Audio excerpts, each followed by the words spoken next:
Hi everyone, welcome on back to my channel. So today I wanted to discuss what could cause locks to thin. Now, if you're not new to my channel, you know that I've experienced this more than once in my lock journey. I would say I've experienced thinning at the root area earlier in my lock journey, and right now recently I'm experiencing thinning at the ends of my locks. And I know there could be multiple reasons for why this can happen, so I just wanted to go over a few reasons that locks could thin on your lock journey. So let's start with the first thing is maintenance. How and what are you doing to care for your locks? And with that being said, products I feel like hold a pretty important part in that, because sometimes we don't think that the products that we use can cause thinning and breakage, but they actually can, depending on, are they heavy products? What are the ingredients?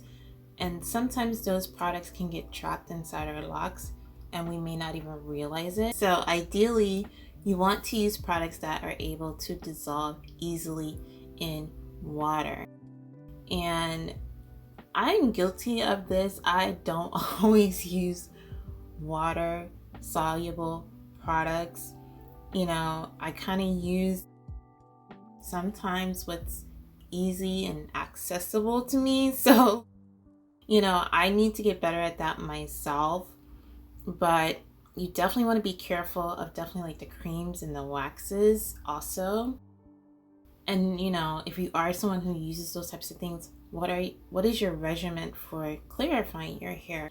But you definitely want to make sure you're clarifying your locks somehow if you're going to use certain products, and making sure that you have some type of clarifying shampoo in your regimen to make sure those products are coming out of your locks properly. So one of the next obvious things about within the maintenance of your locks is if you use hair color. And that is the obvious for me right now. I do color my locks, and I am guilty of forgetting that even though I have locks, that they may show signs of damage much slower than when I had loose natural hair. I spoke about that in another video, but obviously, hair color is a chemical process, so it is, causing damage to your hair, but you may not necessarily see it when immediately when you first do it, especially if you're someone who has a thicker density. Now, I have fine hair, so, I feel like it did take a while for me to realize it with my fine hair, but eventually it did show signs of thinning at the ends for me. I feel like with the color, I definitely know that the bleaching is a harsher, chemical process to go through. So it's something you want to gauge and try not to do as often. Also, we have to consider styling. Styling is something you may choose to do on your lock journey, and it depends on the person of how often they want to style. I do style my hair a lot, but I actually don't keep the style in that long. So I know I make videos for you guys doing styles, but to be honest, that style usually doesn't stay in my hair that long. Usually by day 5, I'm over it and I'm ready to take it out. If I make it to 2 weeks, that is like stretching it. That is like the longest I'll keep a style. But we forget that the buns and the ponytails, you want to make sure if you're going to wear them that, you make sure they're not so tight. And with that being said, you also got to consider tension with styling and things like that, of course. But also with our retwisting and interlocking with locks, you got to be careful of that also, because when you retwist and interlock too tightly, that does cause tension and can cause thinning and breakage at the root of your lock. So I am a monthly retwister. I do about every 3 to 4 weeks. And even when I do retwist, I feel like I'm not a tight retwister. I don't know, that makes no sense. That sounds funny. Try to give myself a retwist that's not so tight, since I am doing it pretty often with every 3 to 4 weeks. But on your journey, you got to gauge how often you want to retwist your hair and how often your hair is capable of being retwisted.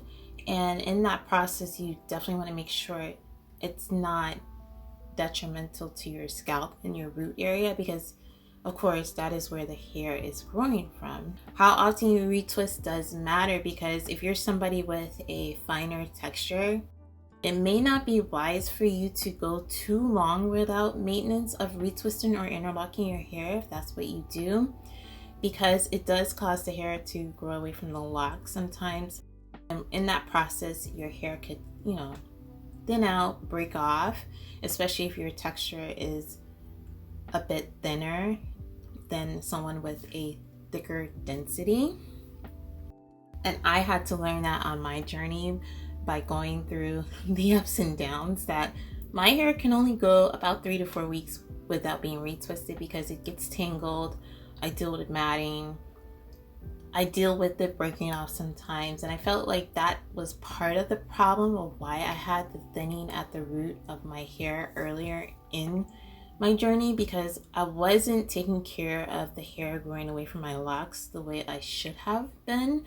And I didn't realize it until that point in my journey that, I need to keep up with the maintenance of the hair growing away from my locks, since my texture and my density is thinner.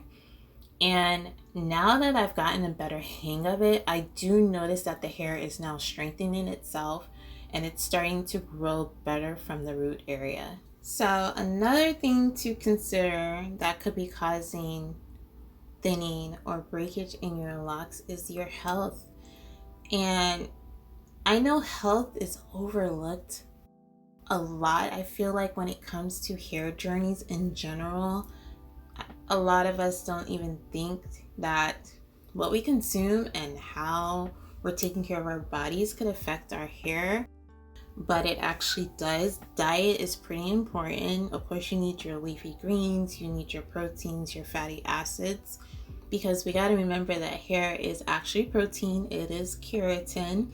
So we want to feed that, and I always think of hair like a plant. You need good soil, you need to water it, you need to make sure it has the nutrients that it needs to grow from your scalp. And water is definitely important. I feel like not just spraying it on your hair, but you need it to be consumed. And I have noticed that since I've increased my water intake, just going through life in general, the difference between when I wasn't drinking a lot of water, that my hair has taken off extremely well when I do hydrate my body properly. In dealing with health, we don't think of our mental health. Like, that also affects our hair, and it not only affects our hair, of course, it can affect your body. I am definitely a person that believes that things can be manifested based off of your feeling and how are you mentally, and where your mindset is. I definitely believe that all of that spiritual aspect does weigh heavy on different things that can happen with your body as far as disease, sickness, and especially thinning, breakage, even alopecia, even balding. I feel like mental health definitely has an effect on that aspect of hair, and you kind of see it. Like, sometimes we see those people who go long periods of time without taking care of their hair, and it's all matted up, and they have to go to a professional to get it, taken care of. And I know some people are like, I don't understand, why would you let something like that go for so long? But mental health is important. You know, you lose someone, you know, you're going through the grieving process of that, and caring about your hair is the last thing you're probably thinking about. And mentally, you're just not doing well. You just want to make sure you're taking care of your mental health, and not just to make sure your hair is breaking off or thinning, but just in general, it's a good thing to make sure you're managing. When you focus on, you know, saying affirmations to yourself, making sure you journal, or, you know, script, or whatever, you know, is your outlet to release those feelings and get them balanced. So I do believe that, you know, making sure your stress is levels are good, making sure everything is in order, so you don't have to worry about that affecting your hair journey. Also, when it comes to health, I think we forget that genetics plays a major part in your hair. You know, we forget that family traits do affect how your hair is going to play out sometimes. And that's not to say because cousin so-and-so or aunt so-and-so went through alopecia, does that mean you're necessarily going to go through it? No. But if it does show up in your journey, that could be a factor of why. Or even the density of your hair. If you come from a line of people that have thick hair, you know, most likely you may have thick hair. If you come from a line of people that have finer textures, then that is what to be expected. And those are things we cannot change, unfortunately, on our journey. Those are things we have to adapt to and learn, you know, how to take care of based off of family traits. The last thing I would say is the overall maturing process of your locks. Now, I feel like that definitely can cause either one to happen, whether your locks thicken or they start to thin. And I do believe it's based on your foundation with your locks. Now, if you're starting your locks on a foundation that is not solid, of course, I feel like as you go on that journey, you're going to start to realize that, okay, my hair wasn't in the best shape when I started. So we forget that the ends of our locks are the beginning of the journey. So when you're seeing something going on with the ends of your locks, that is the oldest part of your locks. So you may have to end up, you know, like for instance, myself, I'm starting to just cut them off when I do see the thinning happening. And I also know that I did start off with a smaller parting section, so my locks are still going through the mature and locking process. I don't believe they are fully locked at almost 3 years. And I am noticing that because I chose a smaller lock, they are condensing and shrinking down. Now, also, I do feel like locks can thicken, and I do notice that near the root area of my locks, yes, the locks can thicken because that hair is new.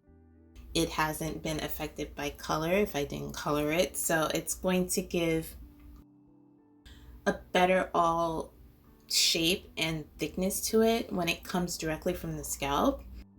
But over time, depending on, like I said, what you're doing with your locks, how you're taking care of it, the maintenance, the health, all of that ties into your maturing process with your locks, because all of those things can affect your locks in some type of way. Overall, you just want to make sure you're making sure your journey is as healthy as possible with whatever you're doing to your locks. I feel like there's really no right or wrong way. I feel like it all depends on you as a person and your journey. I cannot tell you what works for me will work for you, because that will not be true in all aspects, and vice versa. What works for you may not work for me. So I would say just on these journeys with any type of hair journey, just make sure you're aware of what's going on with your hair. aware of your health, aware of what you're using on your hair. That way you can have the best journey possible. So I hope you all enjoyed this video, and I thank you so much for watching. Take care. Bye guys.